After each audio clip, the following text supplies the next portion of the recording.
В борьбе с коронавирусом важную роль играют врачи, но и они становятся жертвой вируса. Каныш Молдумусаева была врачом-терапевтом 7-й поликлиники в столице. Последние дни она работала в группе мобильных бригад, но, увы, болезнь не обошла ее стороной. На 59-м году жизни она скончалась от двухсторонней пневмонии.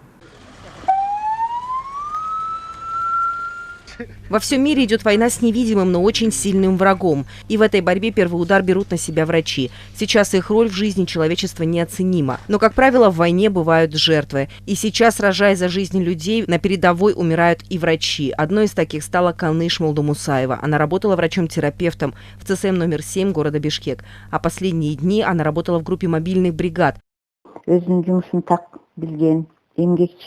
Страшная болезнь забрала нашего лучшего терапевта. Она сильно любила свою работу и честно ее выполняла. Она навсегда останется в нашей памяти, как добрый человек с большим сердцем. Каныш Молдумусаева скончалась в 59 лет. Всю свою жизнь она посвятила защите здоровья граждан. Окончила мединститут в 1984 году. Свою карьеру начала сразу после завершения учебы и по 90-й год в Нарынской областной больнице. Позже работала реаниматологом в городе Балыкчи и до последних дней трудилась в столице в поликлинике номер 7.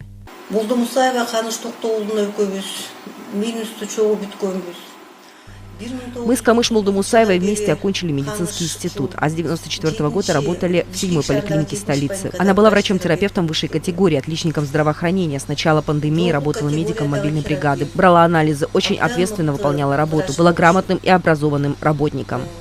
У Каныш Молдумусаева остались 2 детей, сын и дочь, и 3 внуков. Ее светлая память навсегда останется в сердцах граждан. А страна не забудет своих героев, посвятивших свою жизнь спасению населения Кыргызстана в один из самых сложных периодов в его истории.